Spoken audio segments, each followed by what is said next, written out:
And we're live. All right, so we're going to give everyone a couple minutes. We joined 3 minutes early this time. Hopefully that'll give everyone enough time to join in.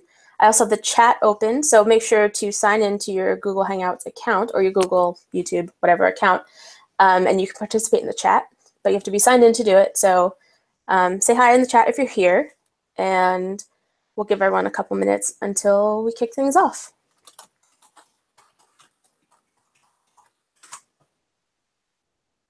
I also posted in the Slack channel, so hopefully some people, I see some viewers rolling on in. Hey everyone. Don't forget to say hi in the chat if you're here.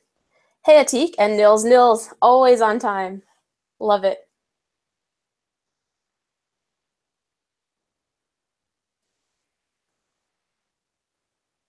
Let's see. Oops, just hid my own screen. So when we started these, it was actually 6 months ago. I think this is our 6th or 7th one. And it used to be pitch black when we started. And in the summer, it's fantastic because when we started at 7 p.m., it was still light out, had all this natural light. And I have terrible lighting now, so I apologize for that. But it's almost daylight savings end. So we're going to have to get a better lighting setup, unfortunately. Nils, have you actually missed one yet? I feel like you've been at every single one.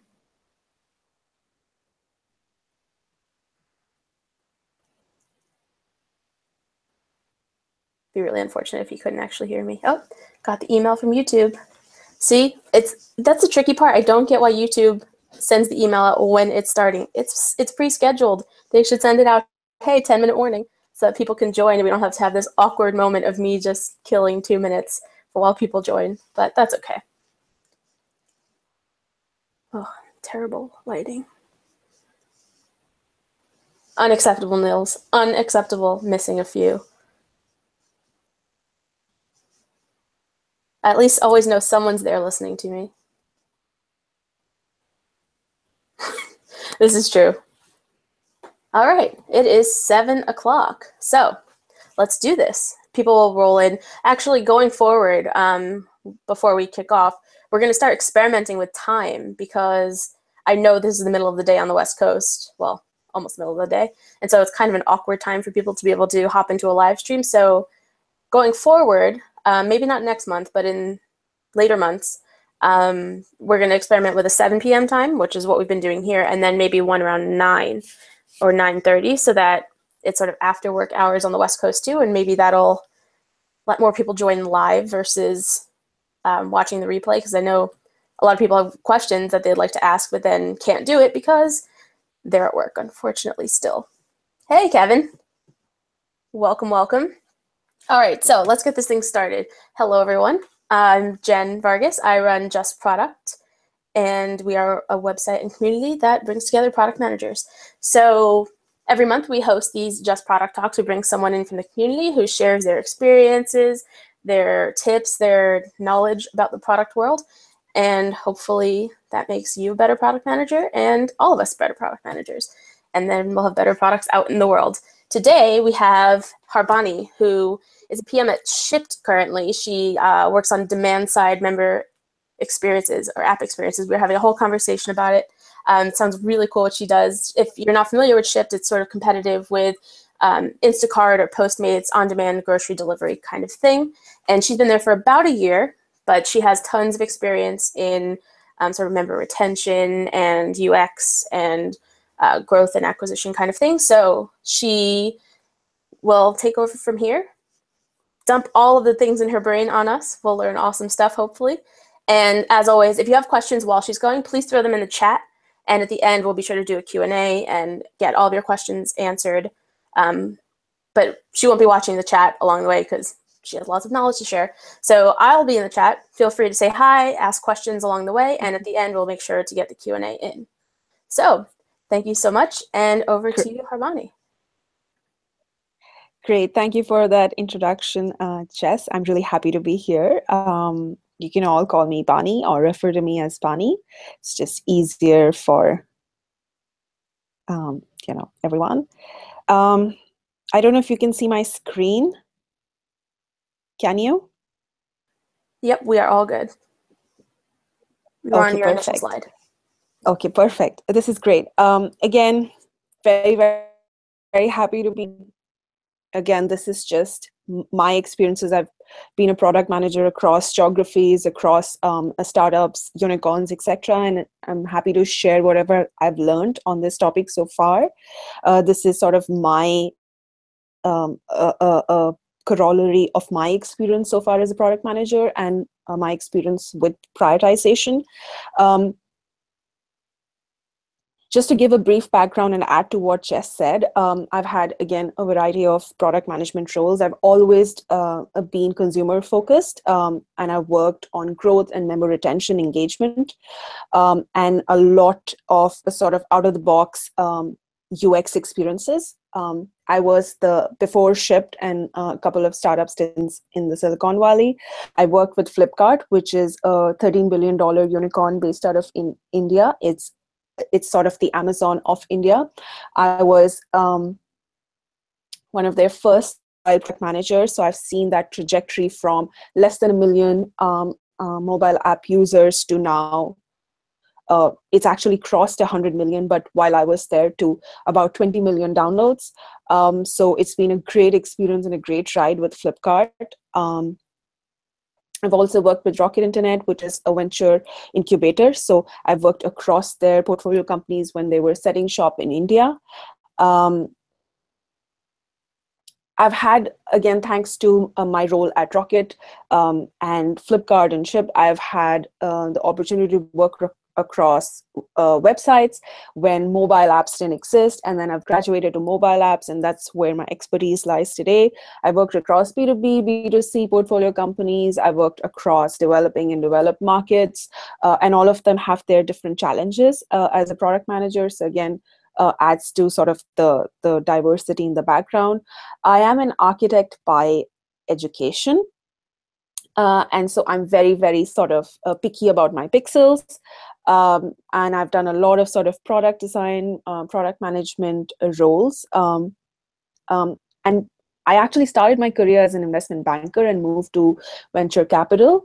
And so my tenure at the venture capital, where I was sort of their representative and their product specialist across portfolio companies, I've seen a lot of portfolio companies fail, which is sort of that dirty unicorn that you see there, added it for humor. And I've also seen, for example, companies like Flipkart, or one of the portfolio companies with Rocket, which eventually was sold for a couple of $100 million.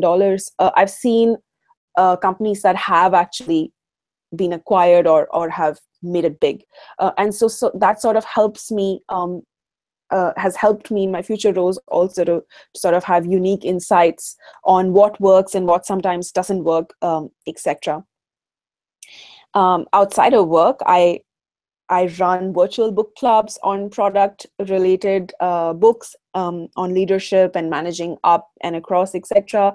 I love mentoring aspiring product managers. I've run resume meetups online and so forth. So if ever you feel the need to reach out to anyone for any kind of advice or any kind of sort of bonding time for product, feel free to reach out to me. The reason why I've chosen this topic, prioritization, is, and again, all of this is my sort of, my belief and my experience, is that prioritization can really lead you to the path to success. And that's why I've broken down this presentation into 4 main sort of pillars. One is I want to walk you through why I think it's important to prioritize, if and when is the right time to prioritize. Once you've sort of, this is the right time to prioritize, how do you go about prioritizing? What is that process? And of course, like any other sort of powerful tool, every sort of such process has its roadblocks, and how do you overcome some of those challenges to actually use prioritization and succeed at work?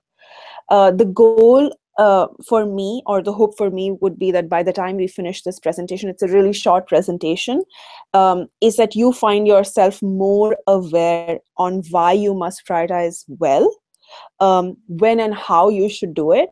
And if you are sort of laden with some of these hurdles that we'll talk about, how can you take the first step to overcome those? So let's start with the first sort of topic, which is importance of prioritization.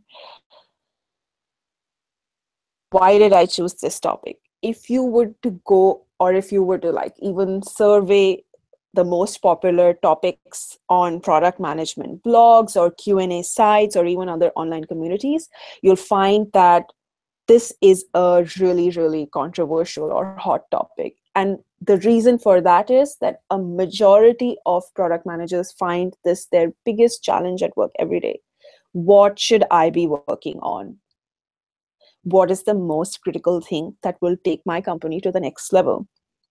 So essentially, it is a must-have skill.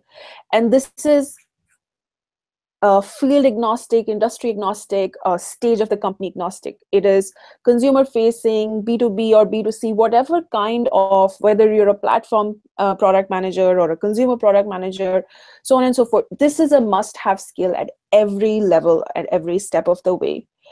And so this is something that I believe you must do right. It will help you make the right decisions, and those right decisions will help you really make impact at your company. And that impact is very, very important for us to succeed as product managers.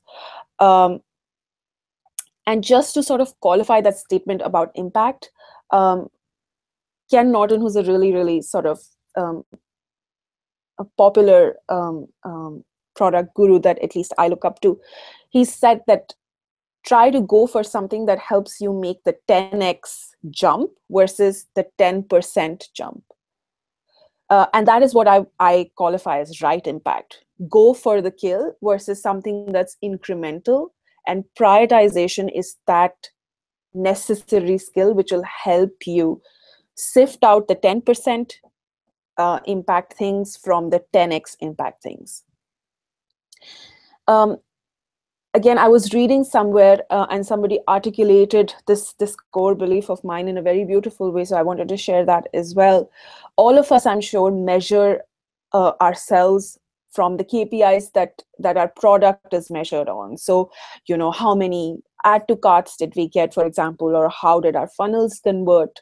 And we think that is a true measure of our success. But a great way to look at this is you should own product manager KPIs. What are you accountable for in terms of succeeding as a product manager?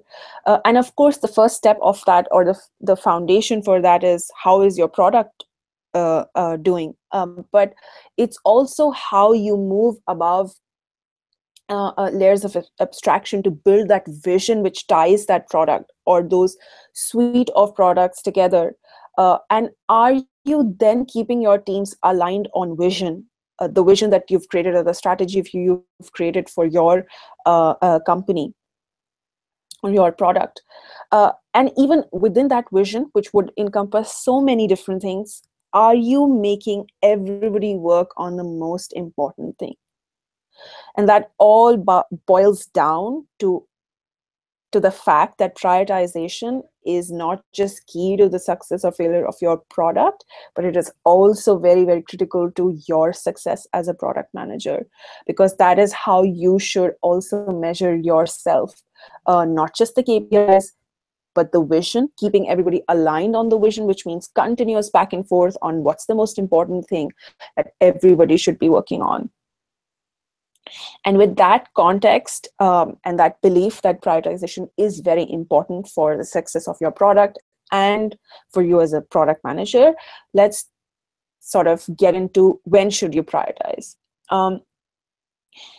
So as a product manager, I'm sure all of you would be very, very sort of familiar with the fact that we are constantly context switching from high level 30,000 feet view to what's the plan of action on this, which is basically your roadmap, vis-a-vis your backlog or your actionable items. Obviously, your roadmap is a plan. It's a strategic plan. It has all your big, hairy, audacious goals. And backlog is that plan broken into actionable items. Um, and my tip on this is that keep your roadmap open to feedback from all stakeholders. Your plan at the high level. So say, for example, your business goal is to focus on user acquisition. That is your high level prioritization. Attach it to a goal, which means number of customers who sign up, for example. And so make it measurable. And then once that goal is measurable, that strategic plan that you have, that theme inside that plan is measurable, then take it to the backlog and then prioritize the other things on your backlog. So the whole summary of this slide is, because you're consistently context switching, you will need to prioritize both at the roadmap level and at the 30,000 feet level, which is strategically what is the theme of ideas I want to work on. And the roadmap is where you funnel everything in from different stakeholders, etc.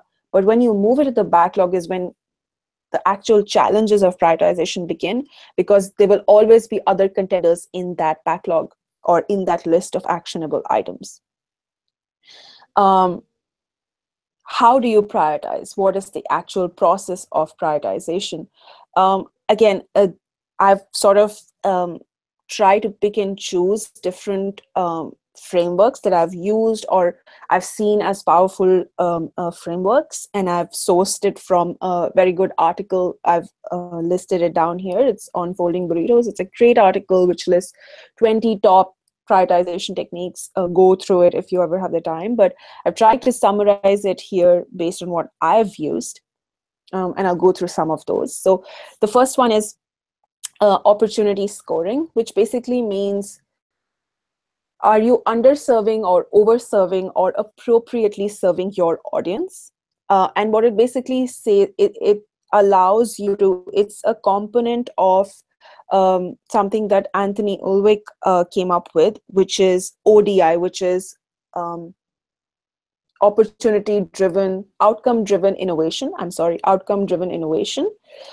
which relies on this formula to say, if your audience is underserved on a functionality, it is important, but you're not satisfying, your users are not satisfied on that functionality, it means they are being underserved on that. And then basically it gives you cohorts of these functionalities or these features or ideas where you find that your audience is underserved. And then it gives you an opportunity to really dive deep into those things and say, I want to prioritize these things or these set of features because there is room for improvement here, or there's room for serving the audience better here, and there's something that they want that is going to increase their satisfaction or engagement with the product. I'm trying to use this actually. I have been trying to use it recently. It shows great promise. The other one is, and this has been around for a while, is the Kano model, where basically you say, again, based on the tenets of satisfaction and functionality, if there is any functionality which the more you improve on, the more your user is satisfied, it's the orange line here, which means keep investing in it, and there you will see linear returns. There are some features, however, which is the blue line, where increasing the functionality or having that sit in your product will exponentially improve the satisfaction. And then there are some which are indifferent, where your audience is completely indifferent. This is the worst thing to build, which basically means it doesn't move the needle at all and nobody cares about it. So this model helps you ask a couple of questions, for example, in your user testing or for focus groups, helps you put your themes of products into different quadrants of this graph. The ION framework is something that I regularly use, which is something that I also referred to in the previous slide, which is you have themes of ideas. You prioritize them. So you have themes like user engagement, growth, or retention, or acquisition, or driving the GMV, for example.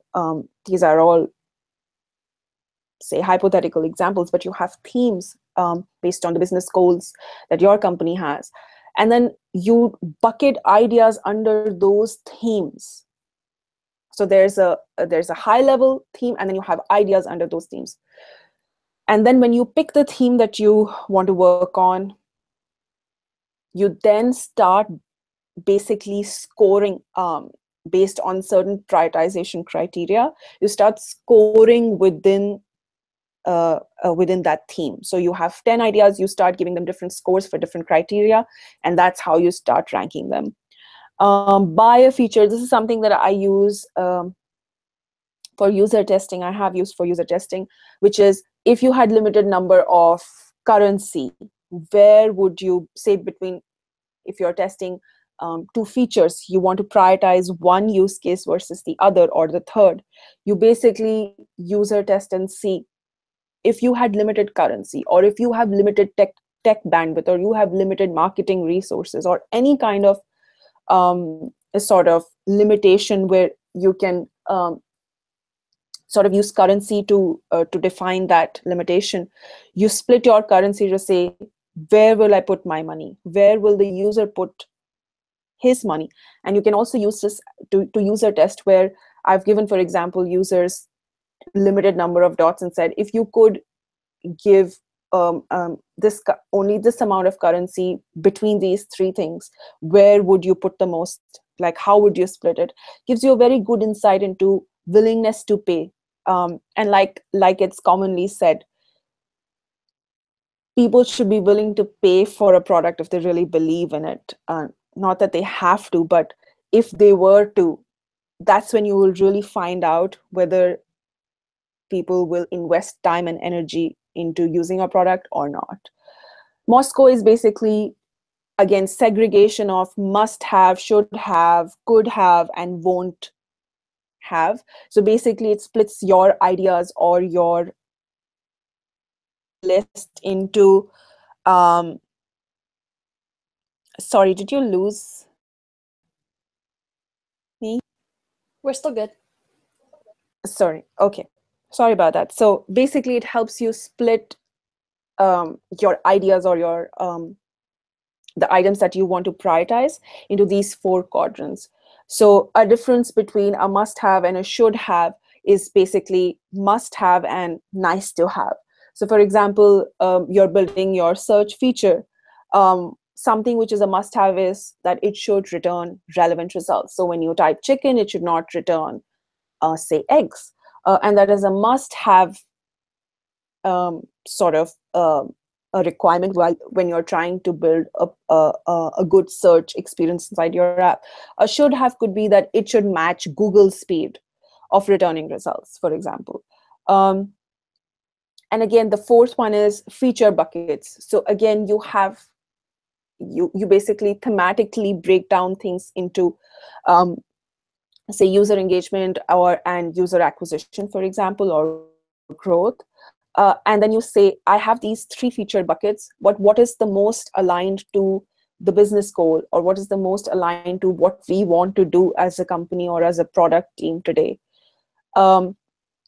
Again, this was just to give you an insight into what are some of the really good frameworks out there, how they can help you to really wrap your head around what should I do now, how can I prioritize? I have 20 ideas, which one should I go for? Or how can I organize them into a set of ideas that I want to go for?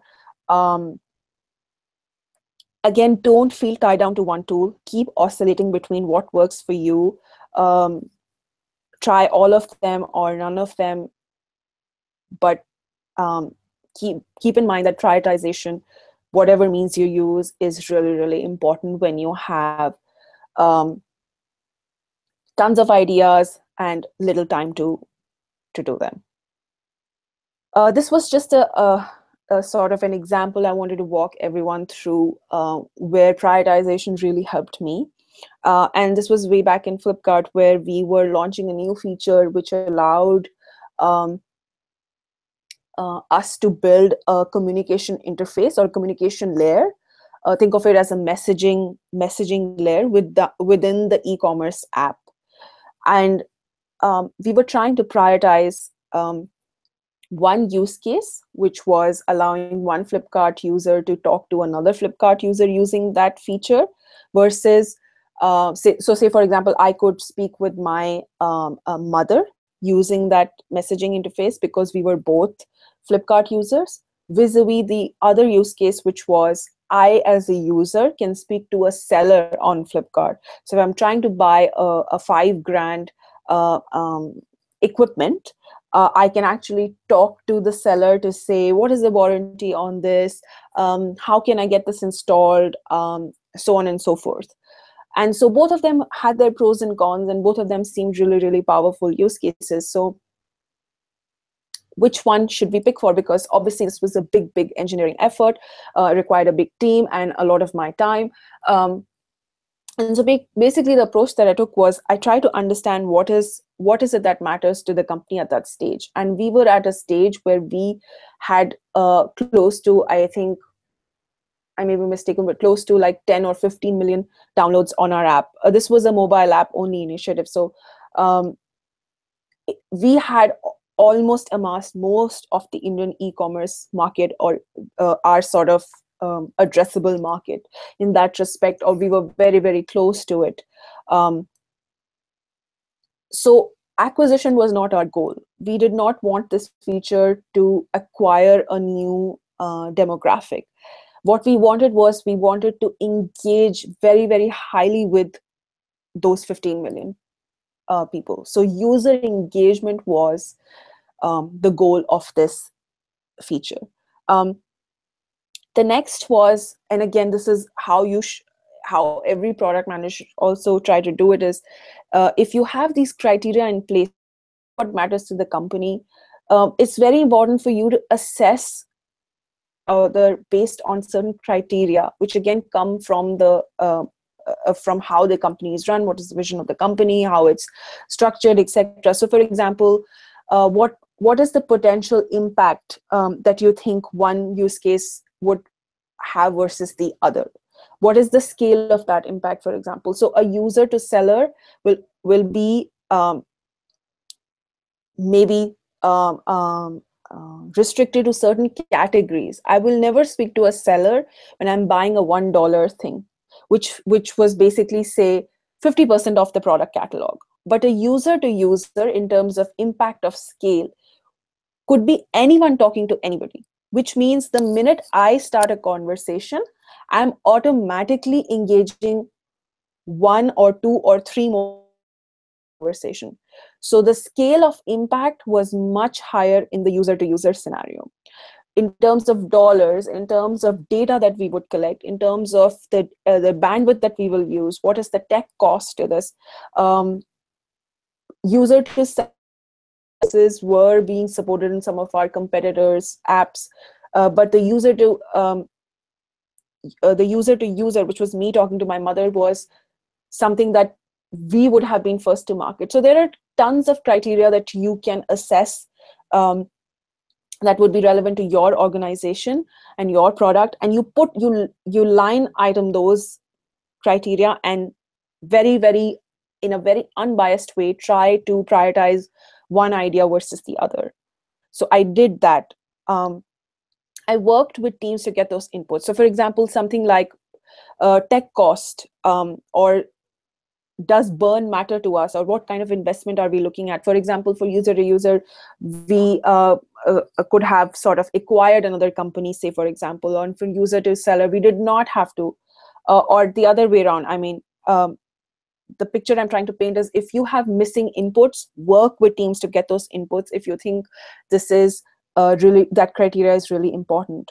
So you understand what matters to the company, you align yourself to the company's vision. And in this case, it was user engagement, not user acquisition. what are the important prioritization criteria that you need. So once you've aligned to the goal, you know what feature you want to pick, but say you're prioritizing between use cases, have some criteria in place and score those different ideas based on that criteria. Plug and play. So work with teams when you don't have inputs, try to put the best guesstimates. This was the sort of the decision that we made, which was we went ahead with user to user because we felt it was a strategic advantage. It would give us the first to market opportunity. We wanted to versus acquisition, and we were very, very comfortable with a sort of the tech investment because we wanted to build that in-house capability for other future roadmap opportunities as well. So it all tied in together. I hope that example helped, and it wasn't too much information, but it really helped me to sort of convince my exec team to pick the user to user versus user to seller. So this, I think, is the meaty part of the presentation. How do you, and this was all theoretical. In some shape and regard, prioritization is not the most challenging part of this whole exercise. All of us are great at ideas.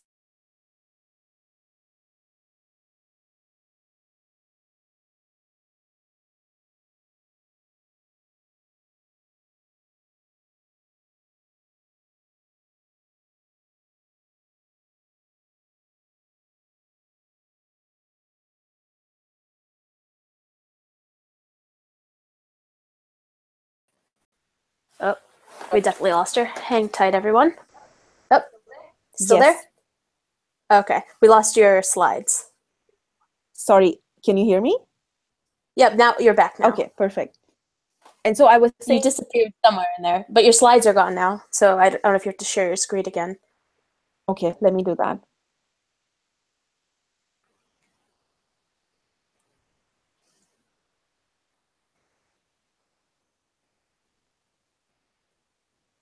Oops.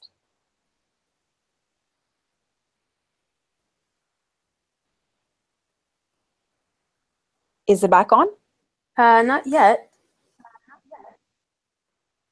Now? Nope. Oh no. See.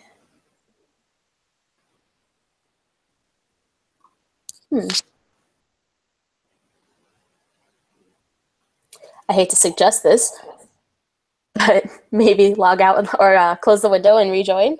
Sure, I'll do that. Let's try that. Okay. Sure. It's like the worst suggestion you could ever make. Restart your computer, please.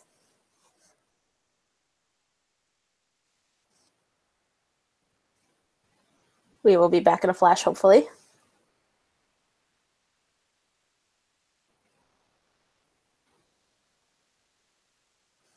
If you're in the chat, let me know if you could hear me, and then we know that the whole stream hasn't gone dead.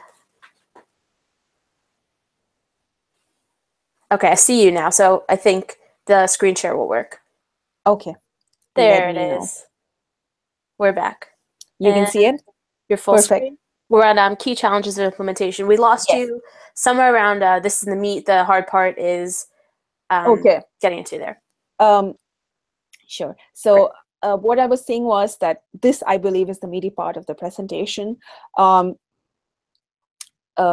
hang on tight. And why I think it is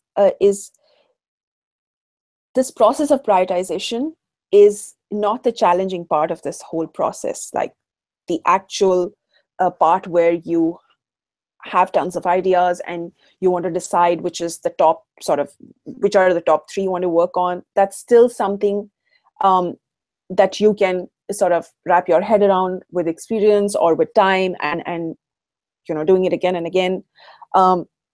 But the more challenging part of this whole process is how do you bring it to fruition? There are these top 3 challenges that I've almost always run into, and maybe most of you have as well. And I want to sort of take some time to to speak to those and how we can overcome some of these challenges. The first one is limited resources. We can have the best idea in the world, but how do we get it implemented when you don't have resources to back it?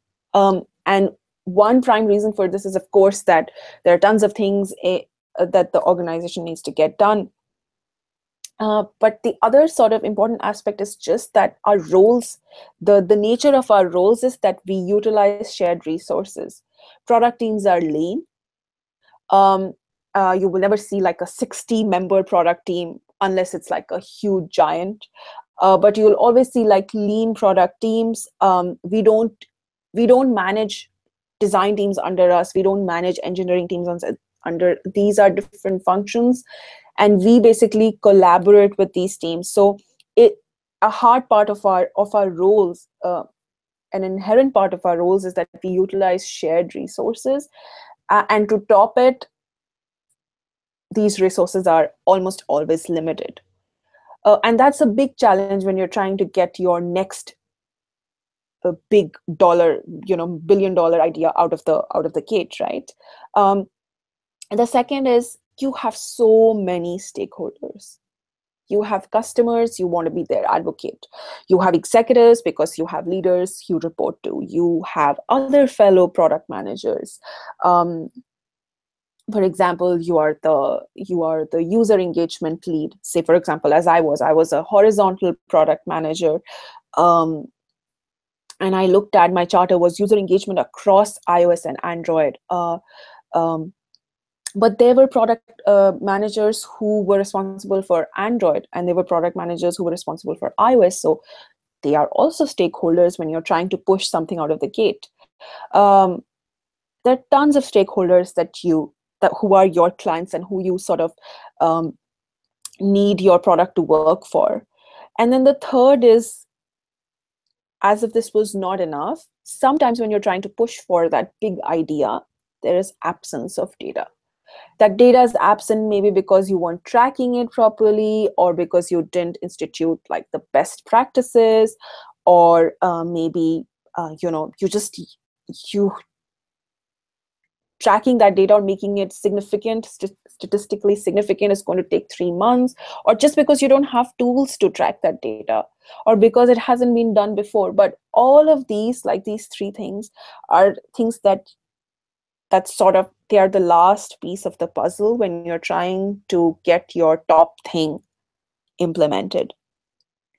And so how do you sort of prioritize your roadmap when you have these 3 challenges? How do you, because for me, the definition of prioritization is not just theoretically prioritizing it, but actually getting it out the door.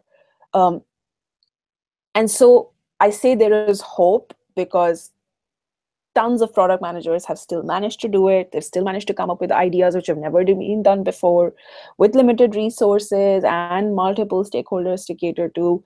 And so these are some of my sort of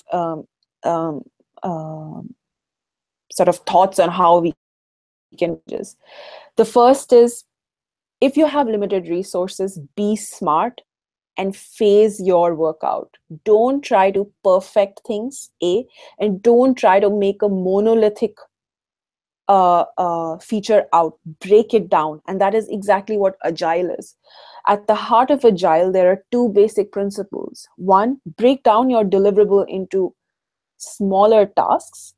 So version it, which is what we call our minimum viable product, right? That means that you get the basic thing that will allow you to test what you want to build out, and then test it and get feedback, and which is the second part of Agile. So Agile makes you version things or break it down into simpler tasks, and it wants you to get it says get continuous feedback on what you've put out there. So put your minimal product out there intelligently, with respect to your limited resources, and get feedback on how you need to build it on top of the MVP. So be smart about using your limited resources.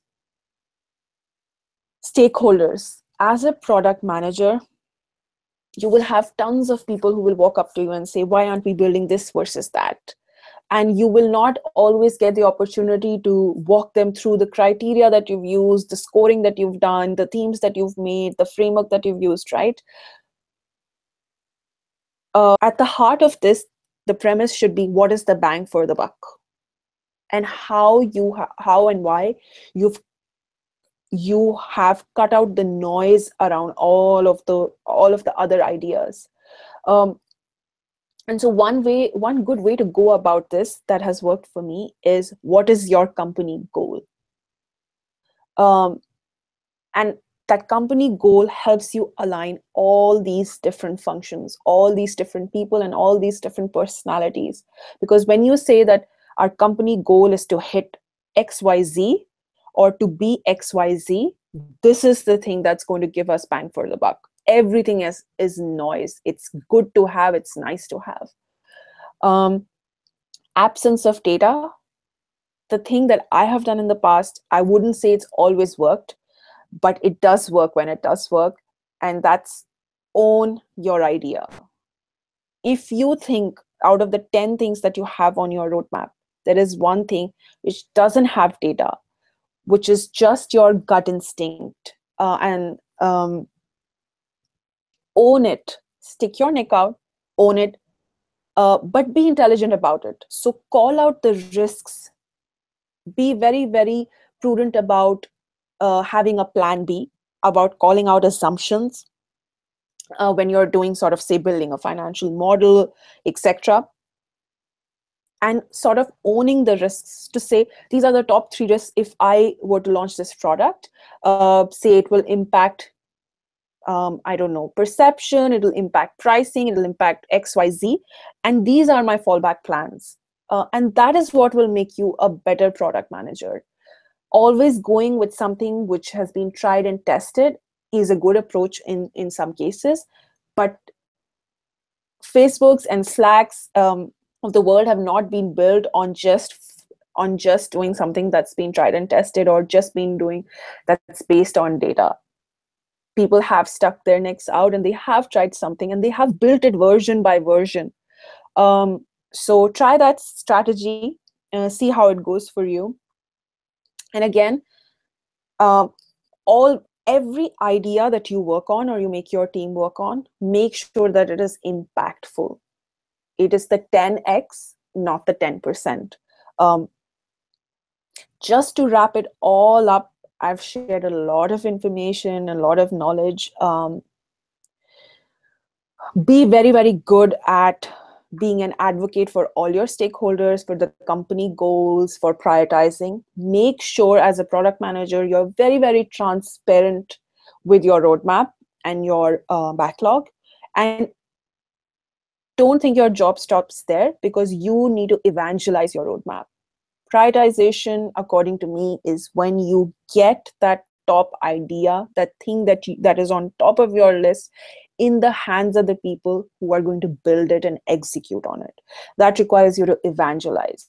So build your roadmap, rank it, evangelize it, and at every step of the way, motivate your team, collaborate with your team, and align your team. One more call out: do not be afraid, even when you're doing this cycle, do not be afraid at any step of the way to go back to the drawing board. If you think that your, say for example, version of one of that big idea that you wanted so much to succeed is not what you expected, it is not working well, do not fall into a build trap. Go back to the drawing board. Keep continuously managing your roadmap, continuously prioritizing, continuously evangelizing the top priority, that list, and aligning people on it. And again, keep learning from this process. Opening it up for Q&A. I hope this was helpful. Over to you, Jess. Oh my God, I just started laughing out loud. I saw that.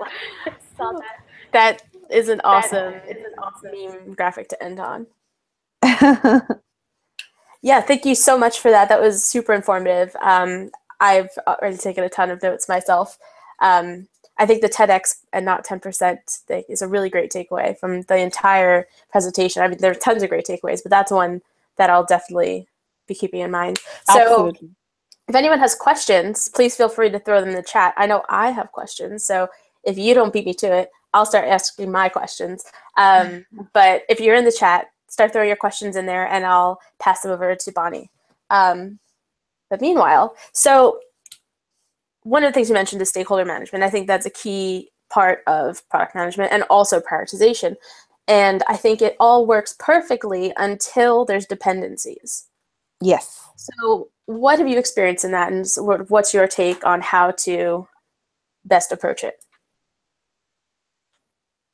Sorry, your voice broke. Yes. What's your experience on that when you say you're the demand-facing PM, so you have, I don't know, a retention goal, and the platform PM has, I don't know, a new market goal, but you need to work together on some feature that is top of your prioritization list. Right. How do you Right.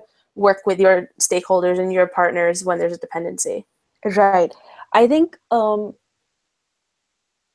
one is you need a, so it may not always be the case that what is your number one has to be everybody else's number one. There can be parallel threads of sort of initiatives. But if you have a dependency and there has to be that sort of what happens first, my number one or your number one, get into a room, whiteboard it out, the other product managers. And I've had to do this a lot at Flipkart because, like I said, I was a horizontal product manager and there were Android and iOS and Windows managers, and I had to constantly have this conversation with them. But at the end of the day, you convince them or they convince you, or you reach a middle ground, which is also fine. But you need to, again, fall back to, and this is very similar to how you would sell it to the leadership team, right? Which is, this is why this is how it aligns to the company goal. This is why I think it's going to be impactful. It's going to impact 70% of our audience. This is the needle that it's going to move. And again, this is 10x, not 10%. This is why I believe in it. And where you can cut down or where you can compromise on is, okay, I can redefine my MVP. I can scale down on the pilot. I can make the complexities of a certain engineering sort of specifications less complex. And that's how you work it out. And again, this is the nature of our job. This is sort of just something we have to keep doing. I don't know if I answered your question very well, but definitely true. And I think you have a particularly interesting experience in when you're a horizontal PM. It's an entirely different world when you have to line up your initiatives with 6 different platforms. like, And exactly. And what's worked for me again is alignment. And another thing that's really worked well for me is motivating the team.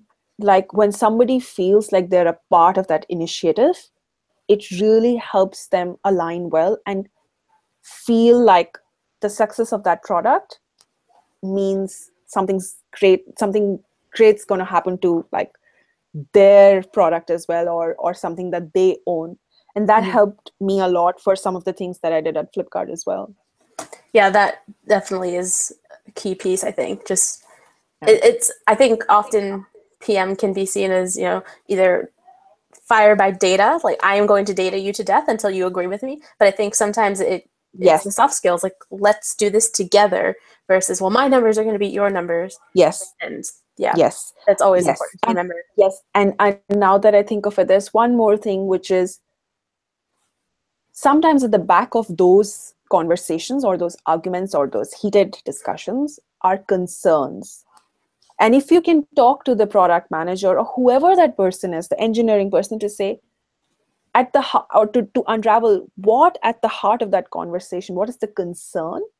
Is it that his team will be stretched over time, or is it that something else will get compromised? If you can unravel that, that is also a secret sauce. That's also very meta in the grand scheme of what we do as product people. So, we're trying to get to the root of what the user's issue is. They're almost a user, and we're trying to get to the root of it. Exactly. Exactly. It's a skill we get to use over and over and over again. All right, we have a question from Atik. There isn't always a 10x feature. So what do you do then? Of course. So again, the 10% and the 10x is to just show the relative sort of weights of certain things. And again, you will not always have a 10x, but that principle helps you to think, am I going to impact 5% of my audience out of which adopt, or am I going to, if that is your criteria, or am I going to impact 100% of my user base and 20% of them will adopt? And that just changes your perspective or your lens to say, what is the kind of impact? Again, the impact could be you saving tons of money for your company, or it could be you acquiring a whole new demographic like that. The lens changes, but what is that scale of? And of course, as PMs, we have to continuously do the incremental stuff. We have to make sure all this is housekeeping, hygiene stuff, and we can't wish it away ever. But again, in the grand scheme of things, when you say this is going to move the needle, it needs to be that feature which is going to make the maximum impact. Atik, if that answered your question or didn't, let me know and we can do follow-ups. And any other questions, keep them coming, and I'll keep reading them. Oh, now I lost it. Hang on. It was following up on that 10x feature. Oh, right. So when you're doing your initial analysis to put together your prioritization list, what are some, Atik said thank you, that answered his question. What are some of, say, the data sources that you look into, maybe beyond, Google Analytics and Mixpanel and those sorts of things? What, of course, what would you say? Do you have any secret sauce places that you say help you inform your decision? I think I spend so much of my time listening into calls that come into the customer experience team, reading emails, reading surveys for NPS, which is your Net Promoter Score survey, reading, just playing, and I use the app a lot. You have to use your product a lot. And I get terribly frustrated with, as a user, if something terribly frustrates me or makes me happy, I count that as feedback. So basically, I have these variety of feedback sources. Of course, you have Google Analytics or Amplitude or whatever it is that you use. But I use both qualitative and quantitative data to really get to know what's happening out there. I have a hypothesis, either it nulls it or it sort of substantiates it. Nice. And then as far as taking your prioritization and turning it into, you said, it's not successful until it's out in the world and people are using it, getting feedback. Yes. So how do you map your prioritization to, say, a roadmap or timing? This might probably changes by company and how their development processes work, but in your ideal world, how do you take, say, let's say you get 2 top priorities or 2 projects or something, how do you measure when you're going to get to the next items in the priority list? That was a terribly formed question. I'm going to start that over. I was figuring out as I was going. So you have your priority list. You've come up with, okay, these are the top 10 things. I know them in stack ranked order, what we need to attack next. The next hurdle then is turning that into your backlog. So how do you sort of answer the question, which inevitably comes when you talk to your stakeholders, the exec team? Here's our priority list. Okay, great. When are we getting to number 7? How do you sort of approach that answer? That is a tricky question, and I would say the answer is also tricky to give. Sometimes so if something is on number 7, it means in that scheme of things, at that point in time, it's low priority. Why it is on that priority list is that when you reach a certain scale, or when you have built that X that can power this, it means there is time to get to that. And that time could be a quarter, it could be a few weeks, or it could be 6 months. But there has to be a reason of why it's at number 7. And I don't know if it answered your question, but in terms of time estimate, I mean, that's hard to give, because until you've knocked down like at least the top 3, you don't know. And you probably shouldn't be asked to give a time estimate on that. How I usually do this is quarters. So I say this is my 9 months or 12 months roadmap. I want to do this in this quarter because this is 1, 2, 3 for me. And I want to do these in this quarter and this quarter. So I have a quarter kind of an estimate for me, but beyond that, I don't tie myself to, because who knows what happens like 3 months down the line. You could be building a VR app. Who knows? I know. Awesome. Any final questions, anyone? If not, I know it's the middle of the day in San Francisco, so I'm sure Bonnie has lots more meetings to get to, so we don't want to hold her over. So I'm going to count 3, 2, 1. If there's no other questions, I will say thank you very much for this. This is super interesting, and I definitely took away a lot of like nice little nuggets and sound bites that I can use in the future. I also really loved your dirty unicorn at the front. I thought it was fantastic. I'm glad. But I know Bonnie is now in our Just Product Slack, so if you have any questions, the thank yous are rolling in the chat from Atik at Clifton and Nil, so they're all super thankful for this. And if you have any follow-up questions, I'm sure Harbani would be happy to answer them in the chat on Slack, or you can, well, if you find her email, you can email her, but I'm not going to give it to you because I'm sure she has tons of them. And thank you so much. And I'd love to keep chatting because it sounds like you do all sorts of awesome stuff. And maybe in a year, we can come back and have this talk again and see what's changed in your position or your experiences. Of course. Fantastic. Of course. Thank you so much for having me. I had a great time. Bye. Thank you. Have a good day. Bye. See you next time, guys.